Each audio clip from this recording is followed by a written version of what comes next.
How are you guys doing today? It is my pleasure to be here with one of my former students, Alejandro Ibrahim. So Ibrahim. make sure y'all are tuning in because we're about to get into some good stuff, y'all. So I'm excited. Make sure you share the page, like the video, make sure you heart the video, let the people know we're out here getting started with the interview, and we will be back in a few seconds.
And we are back. All right, we're about to get into the meat and the potatoes. I have Alejandro. He's the current North Carolina State University grad student and a teacher assistant.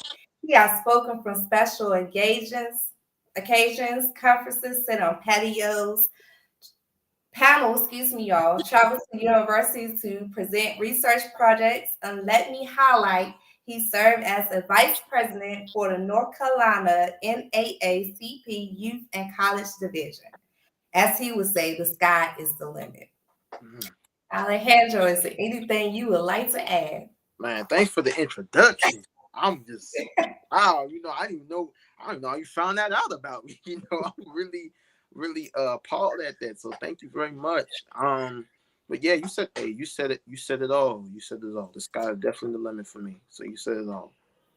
Got you. So once again, you guys, this is one of my former students. I am telling my age, but it is okay because it makes me super proud to do this interview with my former students to let you know where he is at in 2024.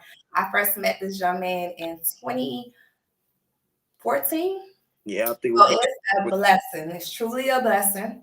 So once again, make sure you are sharing the interview. So Alejandro, yes, with man. the whole bio, a little bit. What does life look like for you on most weekdays, weekends, as a 2024, being a graduate student and a teacher assistant and everything else in between? So that's a very good question. So right now, life is calming down because Tuesday was the last day of classes, so I finished turning my last final today. I still have to grade the papers of my students for my TA assistantship, so that's probably about it. But when we talk about on a weekly basis, I mean, let's start from about Monday, and then we work the way to Sunday. So Monday, I have about one.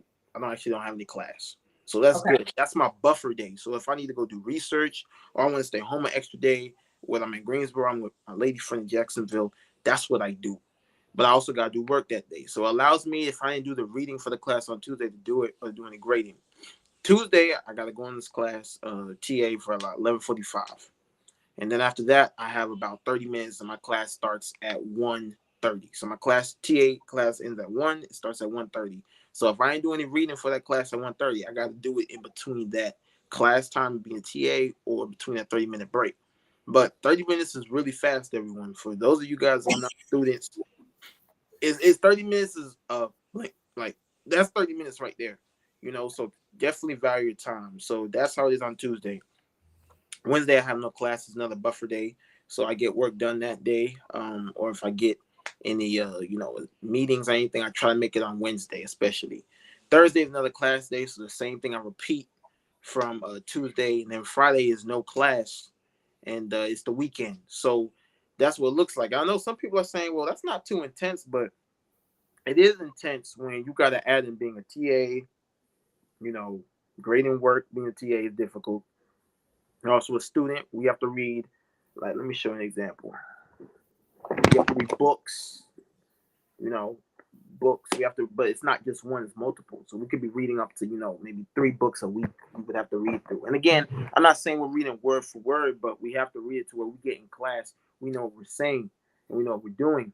And now on top of that, I'm just gonna tell everybody I'm about to be a father. So that's new to me. So I know Miss Tanner's out here like, oh my God, this is what we're gonna be dad, but that's new to me too. So I'm trying to also work that into it. I help my family with our business back home. We try to grow African produce and sell it. And then I have Alejandro ambitions. And so Alejandro ambitions is, probably doing his own personal research, investigating certain things he wants to do personally. So between all of that, it's not a lot of time, but there is time if you make it available. So that's really that. I actually do some extracurricular activities. I'm part of the Black Graduate Student Association and the Nigerian Student Graduate Association. So by also being part of those two, depending on the time of the week or the time of the month, I may have to go in and engage in that as well. So it's a very new zone to me.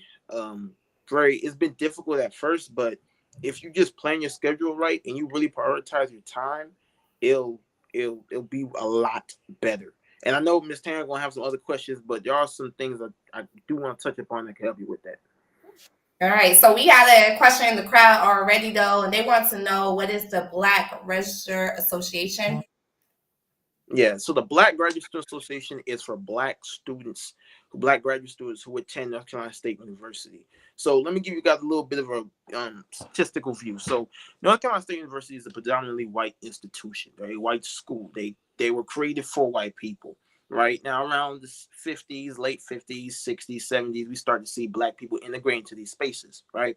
But what's really been struggling is having a Black population. So out of the school, I think we have over 30,000 students.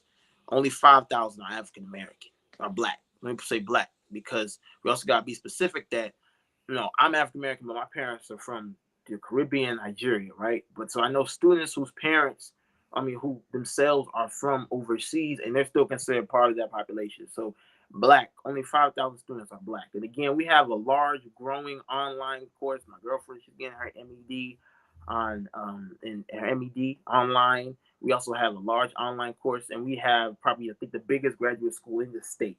So we have over 10,000 graduate students.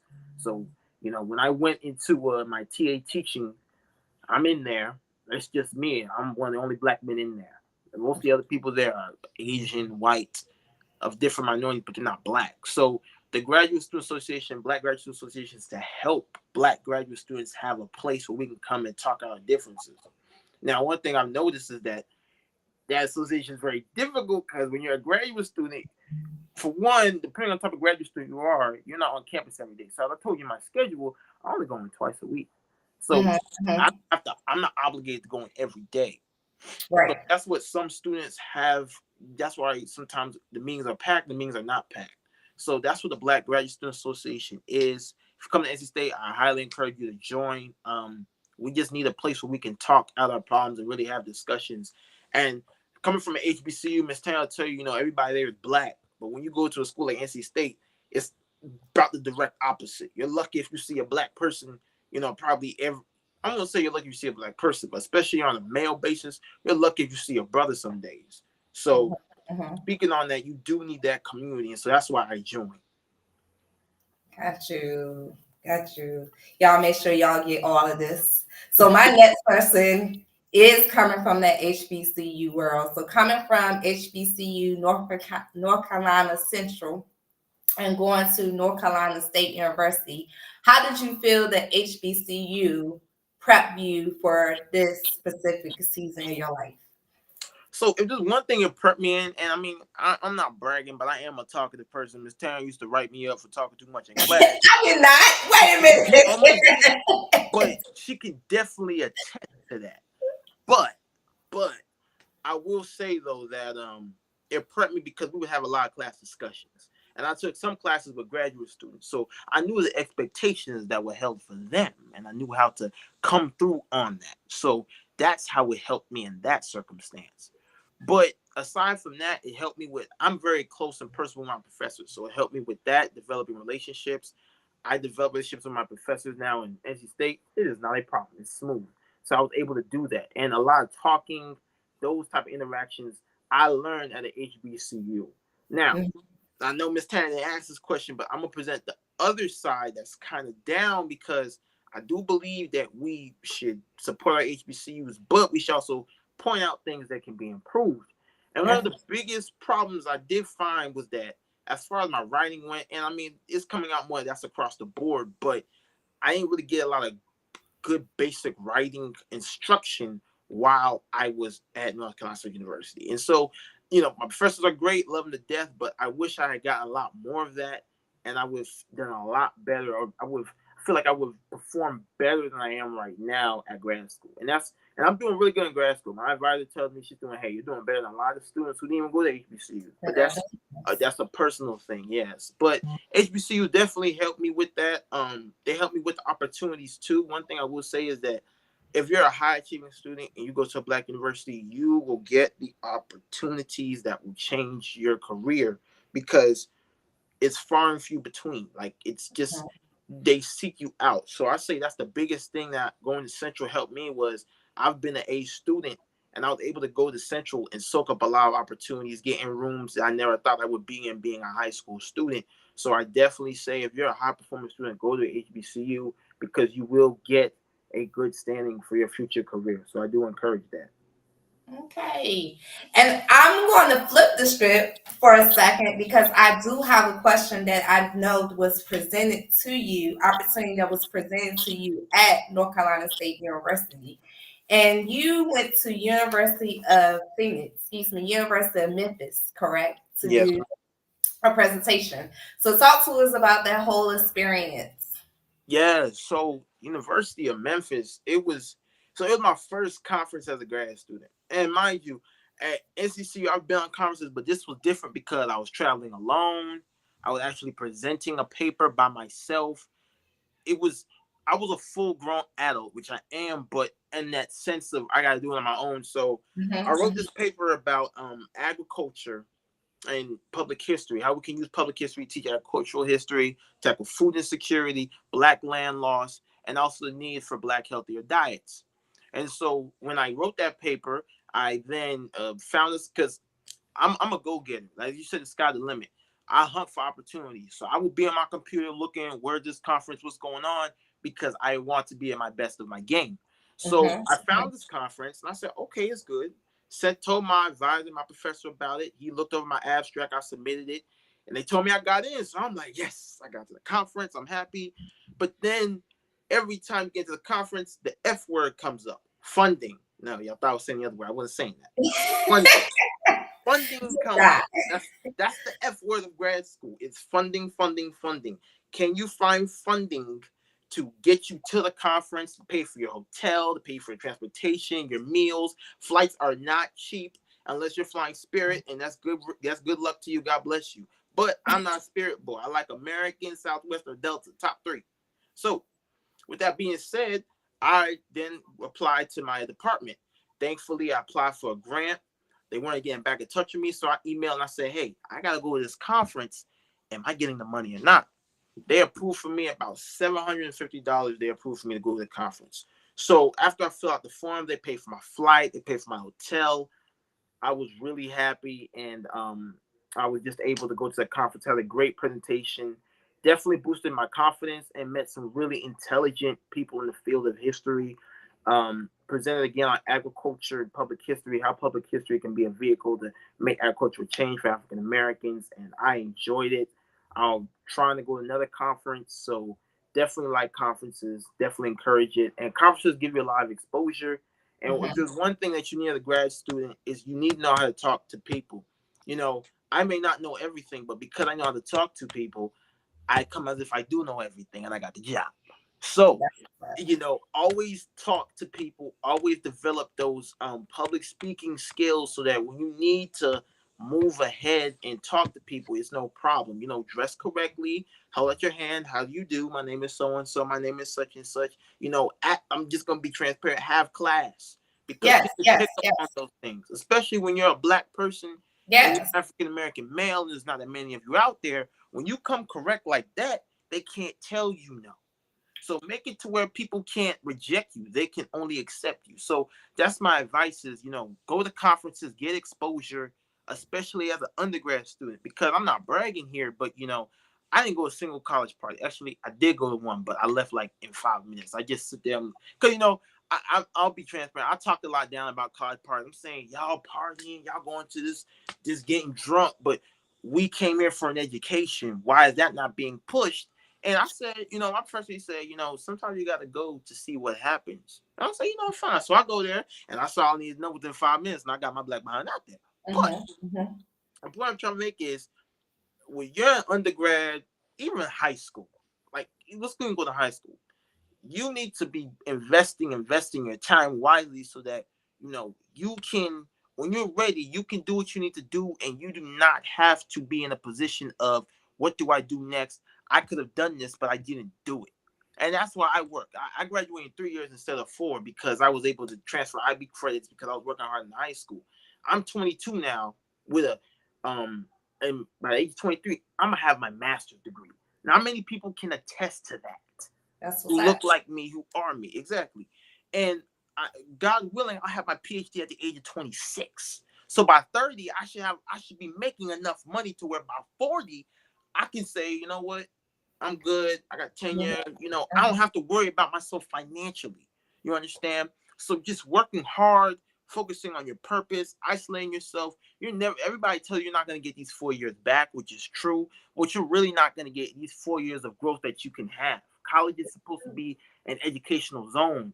And, to all those young people out there who are thinking about college, considering it, my professor said this the other day, Dr. Hees, and it really, from professor, he really says, it really impacted me. He said, college isn't for everyone, but education is. So even if you don't want to go to college, you still need an education. There's a lot of things out there, but you need to do something. And this is really important for African Americans, especially us, that can secure your financial freedom and your future. But if you're not doing that, then we're not moving in the right direction. And so I just want to tell everybody, work hard while you're in college. I understand we want to have fun and things of that nature. But when you're young and you got a lot of strong bones here, and you're still agile, and you're still mentally correct, and I have a son on the way, so yeah, it's gonna get tougher. But for most of us out there who don't have kids, you do this stuff now so that when you do have that child, you don't have to worry as much. So just keep that in mind. Yes. Yo, I taught that to That's good. I thought that's good. But yes, I'm glad you said that piece about the partying piece, because a lot of times people say, well, look, I'm not going to get these years back. So I'm going to make sure I live my life in context of partying. But like you just said, you just let those 4 years go, those 3 years go. But what is secured for you to move to the next chapter of your life? Because those party days will turn into just memories. Y'all remember when I went to this club or I did this? That's all you have is memories, but it's not secure nothing in the future. So I'm glad you brought that out. I'm glad you brought that out. And it's so many ways you can enjoy your college years. I remember me and my best friend, who I just seen drop a couple comments. Yes, y'all, we live. We won't keep it transparent. We went to one of the club scenes. We did, and it wasn't like you said. You know what fits you, and you know what don't fit you. But when it don't fit you, it's just like that spirit within inside you, that mature side that's about to be formed, that mature side that you already have that's just about to get better. It hits you back in center, like, hey, this is not you. Let's go focus in what's you. And then when you find it, that's when your college years get much richer. So I can assess, hey, yes, everybody, go one time so you won't be left out of what is it like coming down to that whole chapter of college. But if it's not for you, it's not for you. And like you said, the bigger picture is coming out of college, being so secured for your next chapter, not I was in the club every night. Yeah. Because you're going to end up paying for it anyway. So you might as well not even I mean, get caught up. like I know some people, man, who, you know, they were supposed to join there was an honor society. I know this one girl who was an honor society, right? And I was telling them, like, hey, you gonna join it? I need money. Okay, hey, we all need money. We're human. Mm-hmm. But you going to the club, you got your nails done, your hair done, everything done for that, but you're not taking care of things that can advance you. It's just you gotta prioritize certain things. You know, you Yeah. pay $25 to get into the club. That's $25 that can help you get a certification or something else. You understand? You just gotta be smart with your money. And I think that's where a lot of us, especially African Americans, we go wrong, is that we're not smart with the money when it comes to, you know, things that we want to do.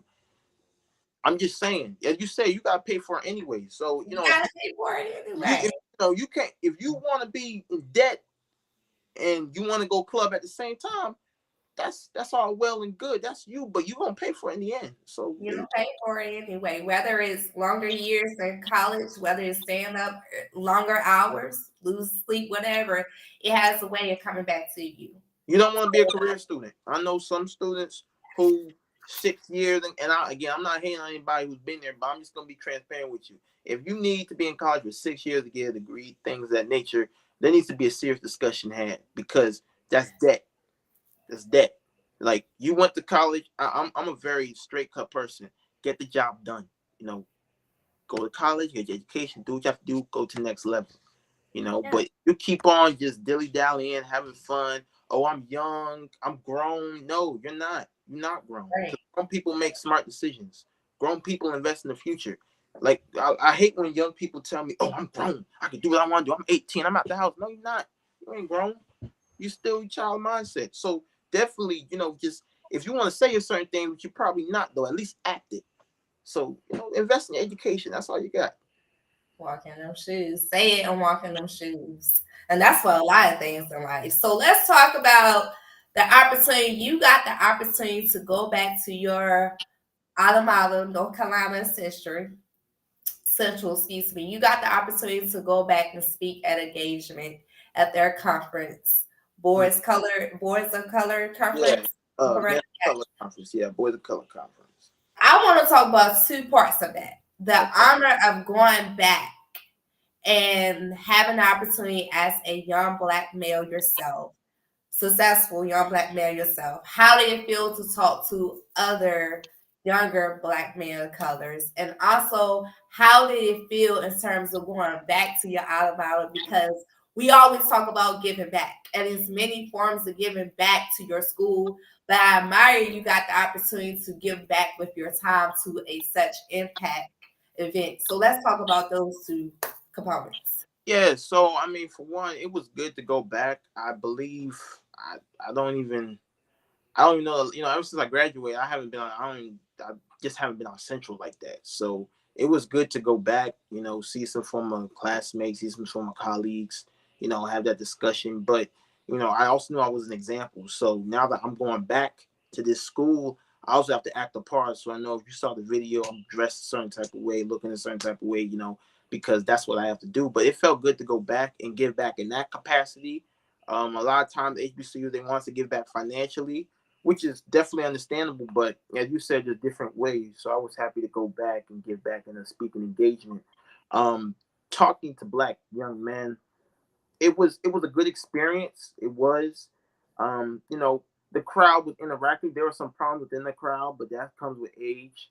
Some of them probably weren't, you know, ingesting the message like I would have wanted them to, but I definitely had a really good time there talking to young men and really just impressing them on these young men that you are in your prime right now. You're about to enter the best part of your life between the ages, I personally believe, of, I mean, 17 to 30. I mean, to be honest with you, the fact that LeBron's doing what he's doing at the age of 39, he's just showing that your prime is this long stretch, but your prime can either be cut short or be prolonged based off the action you take.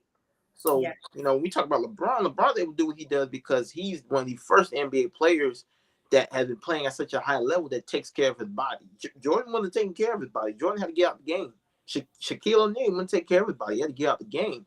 But NBA, LeBron has playing the NBA for over about 20 years now because he's been taking care of his body. So just impressing on these young men the importance of, you know, being frugal with your money, defeating imposter syndrome, hanging around smart people, making wise decisions. It was just great to impress it upon them, because if we don't tell these young men, and again, not advise, but tell, because I believe that one thing that, and Miss Tanner, you know about this too. You probably grew up like this, but again, I grew up in a Nigerian Panamanian household. There was no "what do you think?" It's what you're gonna do. And so, if we're not telling these young men what to do and what they should be doing, then we're doing a disservice. So we're just happy to speak in that capacity and educate these young men on the fact that they're about to enter some of the best years of their lives. But if they don't make the right decisions, it'll be also some of the shortest years of their life too. That's very true. Very true. Very true. Your actions tell us a lot. And definitely affects your life a lot. So in the midst of all your success, how do you still stay grounded and don't get caught up in all the success? How do you keep yourself grounded? Man, I just keep myself grounded, and especially now that I have a child on the way, it's kind of not a it's a must instead of a, let me think about it, it's a must. But when and I think you can talk about this too as an HBCU grad. I really understand why people sometimes are afraid to graduate, because postgraduate isolation is real. You're not on campus no more. A lot of people you graduate with, they're gone doing their own thing. You're not in the same vicinity. You lose a lot of social interactions. I'm a very sociable person, but I did lose some sense of social interaction. Now, again, I'm a sociable person, so if I'm gonna have a conversation with somebody, I know where to go. But being that I'm a grad student and I have a child on the way now and I got other priorities, and I'm also of age now where I have to start thinking about legacy building a lot more than I had to previously. You just have to stay grounded, and you stay grounded sometimes by just hanging around the right people. If you're not around the right people, you're not gonna be grounded. So I have friends that are in the Brittany, for example. Brittany, she's in law school. She helps me stay grounded. We'll be in the car, be in the house. Me, her, and my girlfriend, we're arguing. All three of us arguing about, something that has to do with the law. Me and her getting into it about maybe law and things like that. But they're keeping you grounded. So it's really about, being around the right people to keep you grounded and around the right influences. Isolation is important.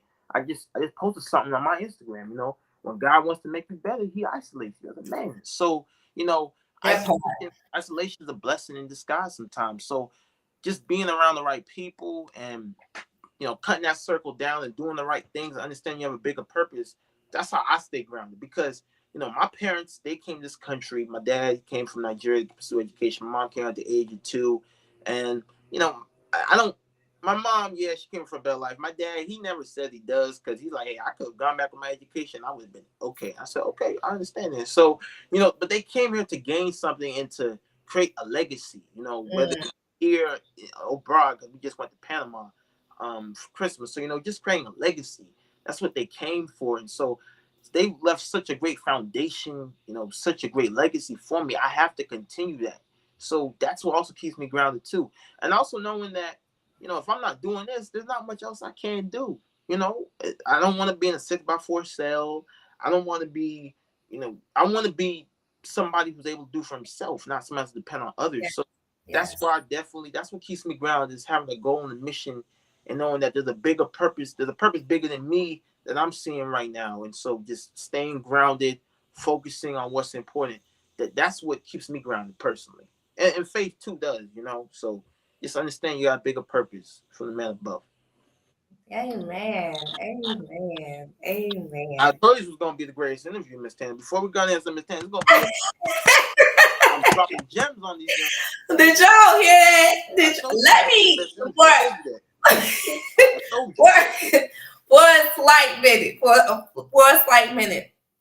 He did tell me you that, guys, but I have to highlight, because I know earlier this week I said we're going to talk about some things that happened in Danville.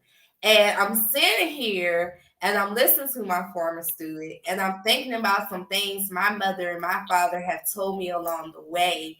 And a lot of things is just coming to the forefront of my head because one of the things was always saying, Terry, be careful what you do. And whatever you do and you say, when you say it, you better do it. So I'm just listening to you. I'm just thinking back to those years back.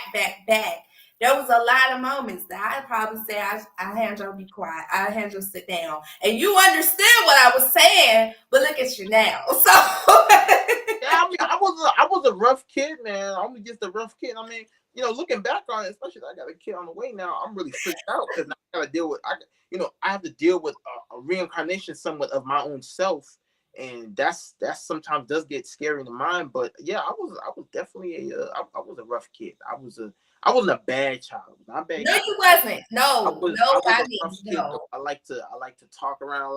I was very energetic. But with age again comes wisdom, and all that energy right now is being projected right through this interview. So Yes, same yes. energy, same everything. I told Miss Tan before I got there, I said, Miss Tan, I'm sleepy. I ain't got enough sleep. I'm sleepy. But some of you guys will probably not even tell because again, it's that energy. I still got it in me.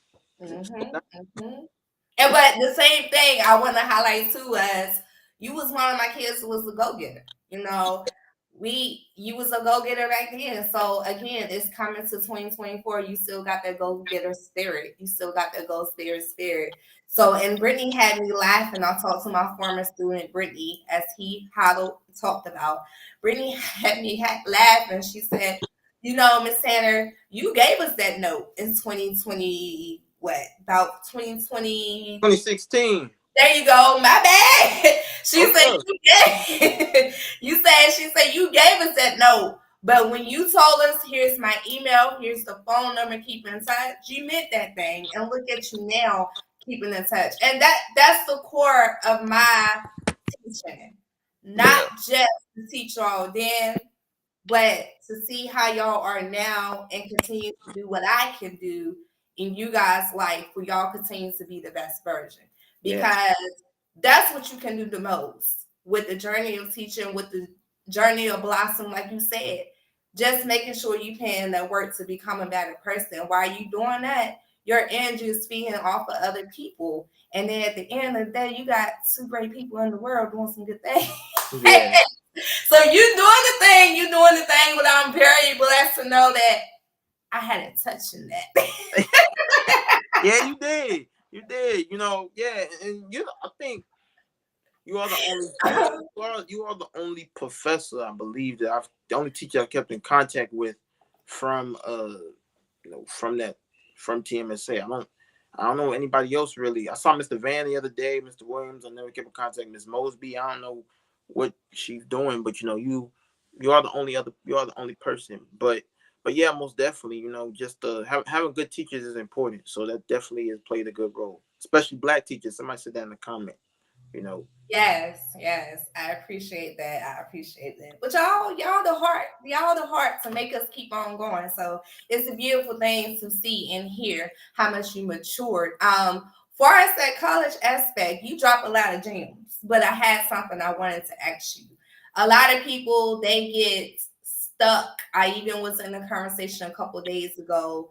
That they was transitioning to selecting their graduate school and they have picked their school at Liberty University. So, but the main question is, what are some gems about picking that grad school? Keep going, pick it, don't get stuck. What would you say? man, I'd say for me, first off, if you're on the campus right now, join the McNair Scholars Program. That really helped me. They help give you vouchers and they'll pay for your graduate school applications. So definitely, if you're hearing me talk, join the McNair Scholars Program. I actually got a alumni meeting tomorrow. They got a ceremony. God willing, I'm be able to go to, but then I got to run Elizabeth City, so I'm gonna have to work it out. But join McNair Scholars. I'll say for me is um, and I think there's something that we don't press enough that college persons don't press enough, but need to start pressing more is really exposing students to grad school. The truth is that I mean, Miss Terry, you can attest to this that an undergrad degree ain't cutting no more. It's just not. If you wanna make and people often talk about teachers don't make money. No, teachers make money if they go to their degrees. If you're not Yeah. getting a master's, your certifications, or you're not getting, I'm be honest with you, if you're not getting your PhD, you're not even going to be able to do that. Because once you get your PhD in like in education, for example, you can not only just teach at your school, you can teach college students now. So now you Mhm. step to also the higher ed arena. So for me, it's really like teaching, seeing through your degree and getting your education. So for me, that's what I would definitely encourage is exposing, do you want to go to grad school? And if you know you want to go to grad school, look up the programs and contact students and professors in that grad school. Part of the reason why I got to NC State was I was worried and I didn't know what I was doing. So I scheduled a meeting with the head of the public history department. I said, hey, we need to have a meeting. Again, that's where that speaking skills come in. As you said, I'm a go-getter, but I also know how to talk to people. So if I don't know, if I need more clarity, I'm going to email you. I'm going to tell you, can we schedule a meeting? So that's what I did. And that's part of the reason why I got into NC State was because I made it a mission kind of to go and understand what I was getting myself into. So I was a go-getter with that. And I'll just say, do that toward the university and also explore your options. So a lot of grad programs will pay for you. A lot of them won't. Go somewhere that's affordable. And the same thing I tell people for undergrad. My parents didn't want me to go out of state. I thought they were crazy. Now I'm like, that was a great decision, Yes. Woo-woo. Because Yes. college is not cheap. And so if you know that you want to go somewhere, but they're not fitting the bill for you, you're going to have to eat it and go to a school that you may not want to go to. But again, it's a financial decision because you want to be able to be in that space and in that zone. So definitely, I'm going to say research university, check it out, see what they have to offer, go tour them. Definitely tour them. Get a feel of the campus. I don't live on NC State's campus, so it's not like I have to be there 24 hours. But you still want to tour them, get to know the department, get to know at least one or two professors you would like to work with. I already had that set, so I already got two professors, an African American, mind you. So I know if I need them, they got my back. So Mhm. just definitely make those connections to where the process will be a lot smoother for grad school. Because grad school is harder, but if you talk to the right people, it won't be as hard. It really won't. You just gotta make sure you talk to the right people. Got you. Networking. That networking. So, social media, because you said a lot, and I know the people see and hear some inspirational stuff. So, where can we find you if you don't mind sharing? Oh yes, most definitely. So I'm gonna try and put it in the chat real quick, everybody. Um, so you can find me at Alejandro the RBG on Instagram. I don't know. Do I know how to type in this thing? Oof. Oh, well, if Miss Tan can always drop it for me, but Yes. Alejandro the RBG at Instagram, it's underscore I believe RBG. You're just gonna see an African American man talking to people in the image. That's me. So Alejandro the RBG, and then I also have LinkedIn Alejandro Ibrahim. I'm there too. I'm in a polo headshot with a big old sign on my face. So that is me. Those are, and again, I'm not really heavy on social media. I believe you only need one or two. People like get TikTok, whatever on TikTok is gonna come on Instagram. So you don't. I don't have TikTok. I just got Instagram. I don't really use Snapchat. I just got Instagram really and LinkedIn. So those two are the only two types of social media I use. So definitely feel free to check me out on there. I'm trying to upload more content of things I do and always try to stay positive. Whatever social media you have, try to bring positivity into the world. That doesn't mean you can't post something that you have an opinion on, but try to be positive because some people, man, they just everything you see on social media is negative. I know some individuals who hate social media because they feel like it had a lot of us, believing in illusions, which a lot of us are. But you know, just stay positive. Don't compare yourself to nobody. Again, comparison is the thief of joy. Remember that. So just stay positive and do the right thing. Yeah. So Got you. It's thankful. No, it's not. Yes, it is. It's thankful Thursday. So, drop one thing that you thankful for. yeah, I know. I'm thankful for this interview. This was the best interview ever on the platform that I did. To all the people in the past who came on, I apologize. I'm not trying to insult you, but this was way better. No, you didn't. This is the best. This is the best interview. What I did teach them to make sure you put positive and you speak positive things to your life. So right now, Alejandro is having his moments, speaking those positive things in his life, and he's having fun with it. So I'm gonna let him have it. I'm gonna let him have it. But as I always say, everybody's welcome to the platform if you want to get interviewed. You heard Miss Tanner so many times in this interview because I was his former student. So if you want to get interviewed by me, TYT Talent, make sure you get in contact with me because I am more than welcome. As you see, I am more than welcome to interview any fields, hands down, any fields. And I also want to highlight a young black male still doing his thing. And I'm so proud of him. And that's what this afternoon was all about. So to all my young black males, keep on keeping on, please, because this is an example of being successful at 22 years old, Yeah. 22, I thought so, 22 years old. And it's been such a pleasure back then, and it's even more a pleasure to still be connected with you. And I can't wait to see what else about to come out because the sky is the limit, right? Most definitely. The The sky's sky the limit. is the Yeah, limit. I mean, the way things are going, the sky is not even gonna be a limit anymore because I might be in space now. You know, all the Hey, say that again. Say that again. Say that one more time. You might be where? with the way I might be in space. You never know. I So, love yeah, it. I sky's love not the it. limit no more. I love it. I love it. I love it. And you have a kudos there. So I'll make sure you are looking at the comments, Alejandro. Make sure you're looking at the comments. Oh, let me check that out. And also, I wanted, while you checking that out, get ready to do your shout outs. I want to shout out everybody who's been watching me, supporting me. And I'm going to turn it over to Alejandro. You have any shout outs? Yeah, all of my family and friends, just thank you. You know, you watching me, support me, I appreciate it. Thank you. Love everybody. Love to everybody. Thank you. Thank you. All right, you heard it from Alejandro. Alejandro, I'm gonna let you pronounce your last name before I mess it up again. It's Alejandro Ibrahim. Thank you. Miss Tanner. Tanner, I always anytime, stuck to your first anytime you heard name. Alejandro, I'm like, oh, that's Miss Tanner. I already knew. Yeah. It's all good though. It's all. Yes, that's Miss Tanner, right? Yeah. But on the liar note, there is no liar note, just on the higher liar, whatever note you want to call it. We wish you a very happy rest of your day. We thank you for your support. Please don't forget to share the video. And as I always do, I will go back in your description and drop every social media to make it easier on you because we want you to continue to follow because you never know when you don't hear this young man in person. And Yeah. you never know. And if you got something popping up and you looking for an inspirational, positive man that got some insight on some different views, make sure you use the social media.